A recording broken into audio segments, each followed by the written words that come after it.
हाँ जी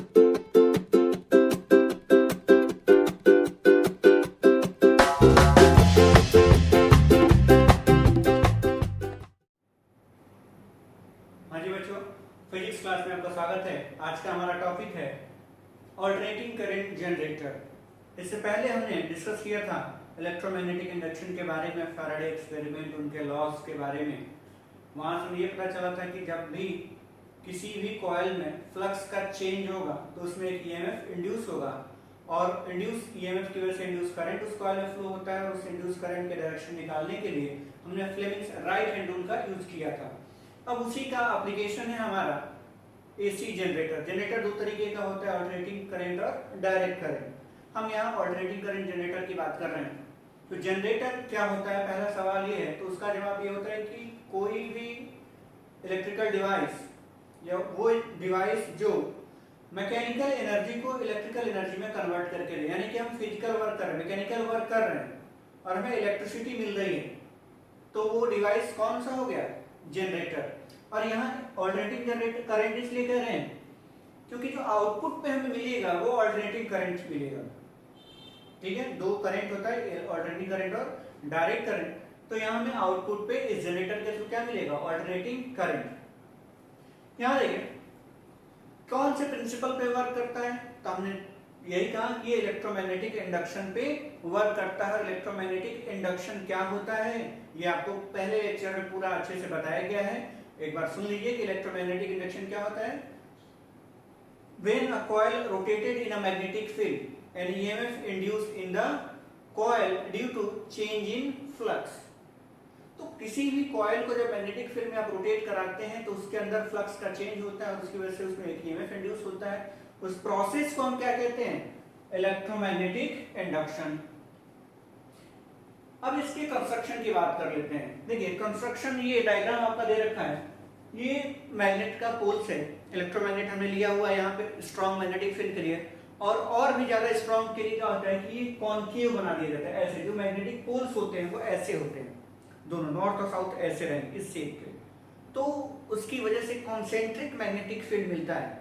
concave mirror जब आप पढ़ेंगे तो उसमें आपको पता चलेगा कि जो लाइंस जाती हैं, पैरेलल लाइंस टकरा करके एक पॉइंट पे आती हैं, वहाँ स्ट्रॉन्ग इंटेंसिटी हो जाती है। लाइट के केस में यहाँ पे अगर इसी जगह हम कॉन्केव लगा देंगे तो और भी ज्यादा स्ट्रॉन्ग मैग्नेटिक फील्ड आपको मिलेगा इस कॉइल में, यानी कि नंबर ऑफ फील्ड लाइंस सब के सब कॉन्सेंट्रिक होकर के इस कॉइल के अंदर जाएंगे, यानी number of flux will be more.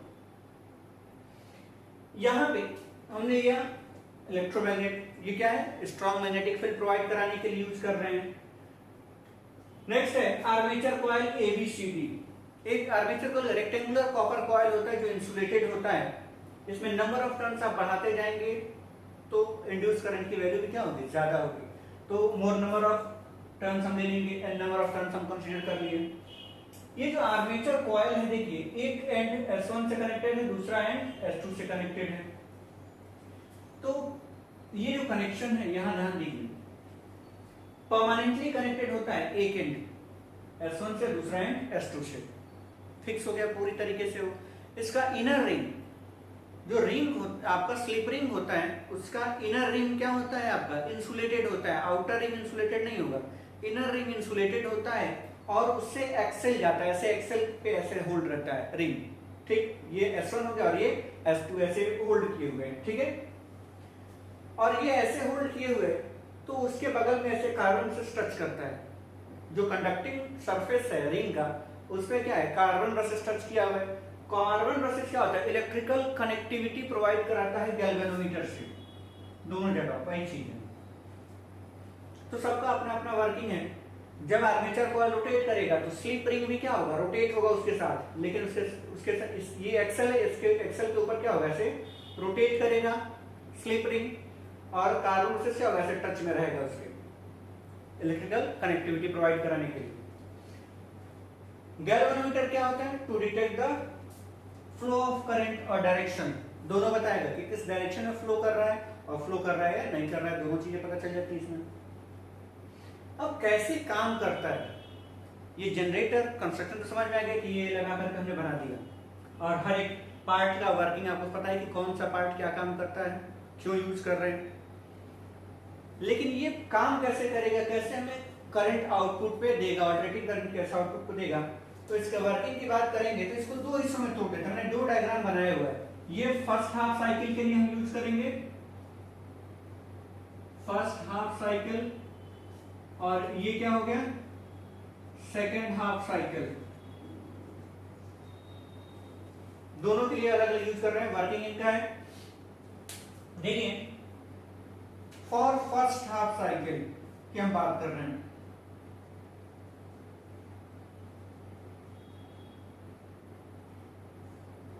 कैसे काम कर रहा है समझिए। इसको 3D में अज्यूम करें तो यही तो है, जैसे ये नॉर्थ पोल, ये साउथ पोल, इसके बीच में ये आर्मेचर कॉइल ऐसे बिल्कुल रेक्टेंगुलर है, ये अज्यूम कीजिएगा कि ऐसे बंद है, ये रेक्टेंगुलर कॉइल ऐसे है, ये आर्म AB है, ये आर्म CD है, ऐसे है।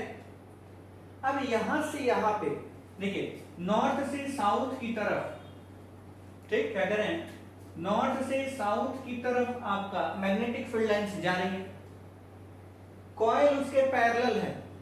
कॉइल क्या है, मैग्नेटिक फील्ड लाइंस के पैरेलल है। और जब पैरेलल होगा तो यहां से निकलने वाली फील्ड लाइन एक भी कॉइल में एंटर नहीं करेगी। ये ऐसी सिचुएशन है कि यहां से निकल रहा है, जा रहा है, और ये ऐसे तो टकरा गया ना सब का सब, इसके अंदर तो एक भी नहीं गया, यहां से टकरा कर रुक गया। लेकिन अब यही चीज घूमेगा ऐसे या ऐसे, तो इसके अंदर क्या होगा, पास होगा। तो जब ये चीज ऐसे रखा गया है, इसको ऐसे जैसे ही घुमाएंगे अंदर जाना स्टार्ट होगा फील्ड लाइंस। अब ये जैसे जैसे घूमेगा हर बार बढ़ता जाएगा इसमें पास होने वाला मैग्नेटिक फील्ड लाइन। जब ये परपेंडिकुलर हो जाएगा, यानी कि ये सिचुएशन हो गई, जैसे देखिए ये सिचुएशन, तो टोटल का टोटल इसके अंदर से क्रॉस कर रहा है मैग्नेटिक फ्लक्स जीरो। अभी ये पैरेलल रखा गया, मतलब एंगल कितना है, 0 डिग्री। 0 डिग्री से जैसे जैसे घुमाएंगे, घुमाते घुमाते 90 पे लेके आए, परपेंडिकुलर लाए, तो पूरा का पूरा फ्लक्स पास कर जाएगा नॉर्थ से साउथ की तरफ, यानी कॉइल के अंदर से पास किया तो मैक्सिमम फ्लक्स गया। तो 0 से 90 पहुंच रहे हैं तो फ्लक्स बढ़ता जा रहा है, मतलब इंड्यूस करंट की वैल्यू भी क्या होगी, उसमें बढ़ेगी। और फिर 90 से फिर 180 पे लेके आए तो घटता जाएगा, घटते घटते फिर 0 होगा। ठीक, अब ये चीज जो था पहले ऐसे था, 0 करंट मिला था, ऐसे घूमते घूमते 90 पे गया, मैक्सिमम आउटपुट आपको देगा, मतलब मैक्सिमम फ्लक्स लिया। और जैसे से कम करते जाएंगे इस कॉइल के अंदर जाने वाला फ्लक्स भी क्या होगा, कम होता जाएगा, और जब 180 पे आया फिर से 0। तो 180 पे आने का मतलब ये सिचुएशन हो गया, DC इधर आ गया और AB इधर चला गया सेकंड हाफ साइकिल में। अब ये है ऐसे 180 पे रखा गया था, ऐसे था, घूम के आ गया। अब फिर इसको घुमाएंगे उसी डायरेक्शन में से, फिर 270 डिग्री तक जाकर के मैक्सिमम करंट देगा और फिर मिनिमम। तो यहाँ पे डायरेक्शन रिवर्स होता है। कैसे होता है, फ्लेमिंग्स राइट हैंड रूल हम यूज कर रहे हैं यहाँ पे, सीखिए कैसे अप्लाई करेंगे फ्लेमिंग्स राइट हैंड रूल। ये है आपके पास, अब आपके हाथ में है रोटेशन, आप क्लॉकवाइज देना चाहते हैं, एंटी क्लॉकवाइज देना चाहते हैं आपके ऊपर, हम इसको क्लॉकवाइज रोटेशन दे रहे हैं। ठीक है, ये हमारा क्लॉकवाइज रोटेशन होगा। कॉइल को हम एक डायरेक्शन में घुमाना शुरू कर रहे हैं, क्लॉकवाइज डायरेक्शन।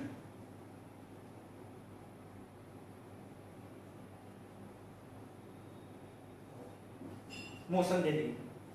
तो जब क्लॉकवाइज आपने घुमाया तो ये था, ये घूमेगा ऐसे, यानी ये आर्म इनटू द प्लेन होगा और CD आउटसाइड प्लेन होगा, लगने वाला फोर्स। बात समझ में आ रहा है। ये देखिए, ये AB आपका अंदर जाएगा और CD क्या आएगा, बाहर आएगा, ऐसे, फिर ऐसे घुमा, ये यहां पे आ गया, फिर ऐसे घूमेगा। तो ये एक क्लॉकवाइज रोटेशन करता रहेगा। अब मैं फोर्स की डायरेक्शन पता चल गई कि AB CD पे फोर्स किधर लग रहा है, AB पे फोर्स अंदर लग रहा है, CD पे फोर्स बाहर लग रहा है क्लॉकवाइज रोटेशन में।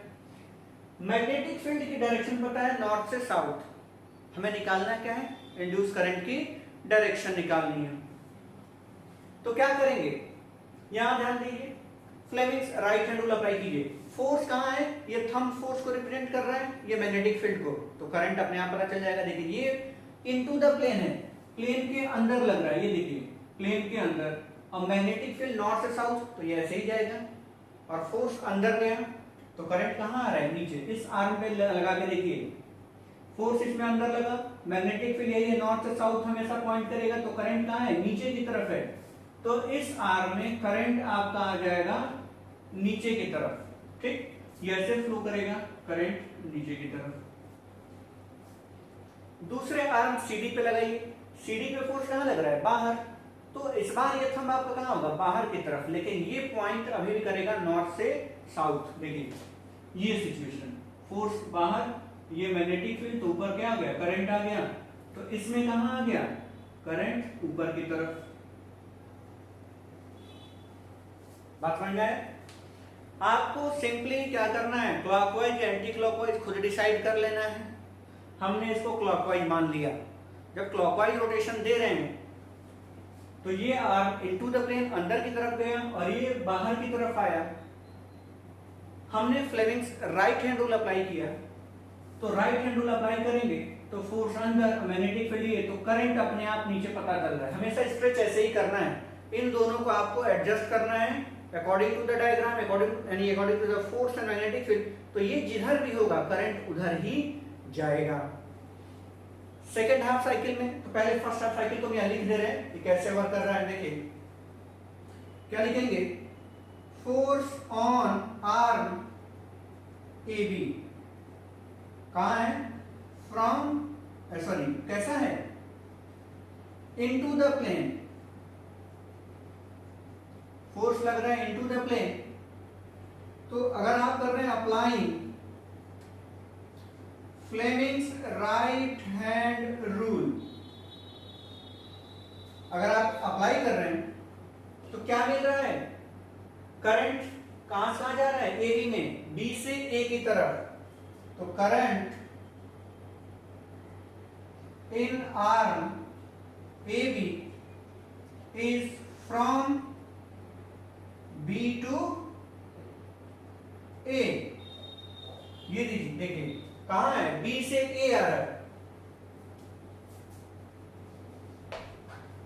फ्रॉम बी टू ए। अब यहां देखें, force on arm C D, force on arm C D कहां है, आउटसाइड प्लेन है, आउटसाइड द प्लेन। सो अगर फिर से यहां अप्लाई करें फ्लेमिंग्स राइट हैंड रूल, तो करंट आपको कहां मिल रहा है, डी से सी की तरफ, तो लिख देंगे current in arm C D is from D to C. तो ये कंप्लीट साइकिल में रहना, देखिए बी ए से ऐसे घूमते हुए करंट ऐसे जाएगा, तो ये जो डिफ्लेक्शन होगा क्या होगा आपका, ये ऐसे हो जाएगा, ठीक है, डिफ्लेक्शन हो गया इस डायरेक्शन में। अब सेकेंड हाफ साइकिल पे आ जाइए,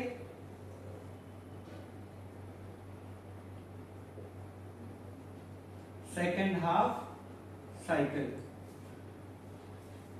क्या था आपका सिचुएशन, पहले ऐसे था, घूम करके ऐसे आ गया, यानी कि ऐसे था और घूम करके ऐसे आया, ये पोजीशन दोनों आर्म की चेंज हो गई है, तो स्लिप रिंग की पोजीशन चेंज हो गई, लेकिन कार्बन ब्रशेस तो वहीं रहेंगे, उसमें कोई चेंज नहीं होगा, वो टच करते रहेंगे।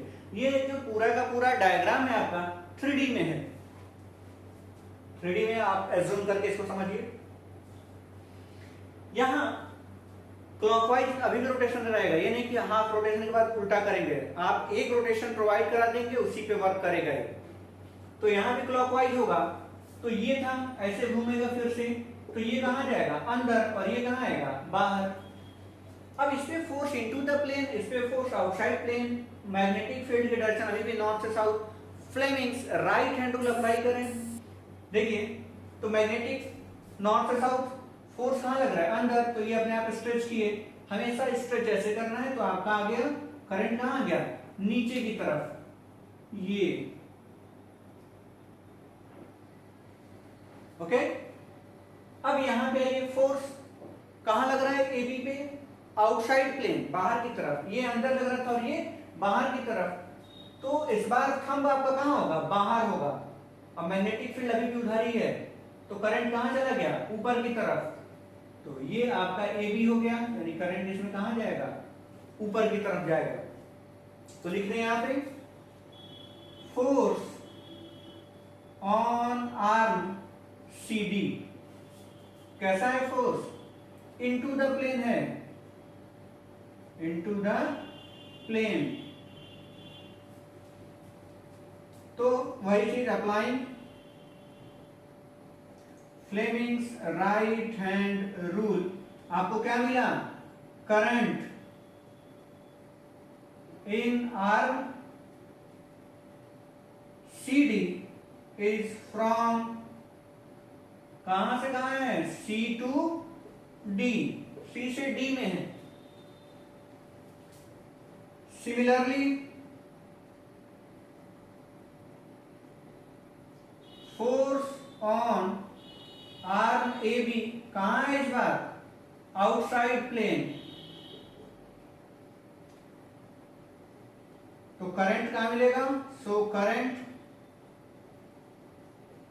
From A to B. अब यहां थोड़ा आप ध्यान देंगे, ए बी में बी से ए आ रहा था, कहां जा रहा है, ए से बी उल्टा जाने लगा। इसमें डी से सी गया था, कहां आने लगा, सी से डी। इसलिए कहते हैं ऑल्टरनेट, हर हाफ साइकिल के बाद से इसका, ये अगर करंट है, इंड्यूस करंट है, और यहां आप देखिए हमने टाइम के साथ, टाइम के एंगल के रिस्पेक्ट में देख रहे हैं, तो ये सिचुएशन होती है। इसका आउटपुट कैसा होगा, इस तरीके का होगा, ये 0 डिग्री, ये देखिए 90 डिग्री, 180 डिग्री, 270 डिग्री, और ये 360 डिग्री। ध्यान दीजिए, जब 0 डिग्री पे रखा गया है तो एक भी फ्लक्स इसमें एंटर नहीं किया, तो करंट 0। अब ये ऐसे घूमेगा, जैसे जैसे बढ़ते जाएगा, 90 डिग्री पे आ गया तो मैक्सिमम फ्लक्स, तो करंट भी आपका मैक्सिमम।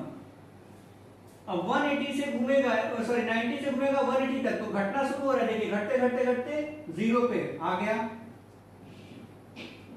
यहां भी ये ऐसे था, वापस देखिए बढ़ेगा कहां तक, 270 तक, लेकिन बढ़ तो रहा है, लेकिन सीडी में डायरेक्शन, और सीडी और एबी दोनों में डायरेक्शन क्या हो गया, उल्टा हो गया। तो उल्टी डायरेक्शन में बढ़ रहा है, नेगेटिव में बढ़ रहा है और नेगेटिव में ही घट रहा है। तो इस तरीके से ऑल्टरनेट साइकिल मिलता है आपको, first half cycle, second half cycle. तो ये आपका फर्स्ट हाफ साइकिल का है, और ये सेकंड हाफ साइकिल का आउटपुट है जनरेटर का। इसका एप्लीकेशन कहां कहां है, डोमेस्टिक, सर आप देखिए, आप कहीं भी देखिए घर में लोग लगवा रहे हैं आजकल, शादी वगैरह में आप कहीं जाते हैं तो जनरेटर लगा होता है, इंडस्ट्रीज में बड़े बड़े जनरेटर्स लगे होते हैं। उनका वर्किंग प्रिंसिपल यही है, इसी तरीके से कंस्ट्रक्शन है। आप उनमें जितना बड़ा आपको चाहिए होगा जनरेटर, उतना बड़ा ही ये इलेक्ट्रोमैग्नेट हम उतना बड़ा कर देते हैं, आर्मेचर कॉइल के नंबर ऑफ टर्न्स को ढेर सारा बढ़ा देते हैं, स्लिप रिंग को और बड़ा कर देंगे, तो इस तरीके से आपको बड़ा जनरेटर मिल जाएगा। लेकिन एक जनरेटर का बेसिक प्रिंसिपल, वर्किंग और कंस्ट्रक्शन यही होता है। आउटपुट आपको मिल चुका है, समझ में आया। तो पेपर में आपको इतना ही लिखना होता है, बहुत ज्यादा कहानी नहीं, लॉन्ग आंसर टाइप के क्वेश्चंस आते हैं जब भी आएंगे। तो यहां तक समझ में आया, इसको कर लीजिए अच्छे से, और उसके बाद बताइए कैसे होगा। अगर जो भी डाउट होंगे आपके पूछ सकते हैं मैसेज के थ्रू। Thank you.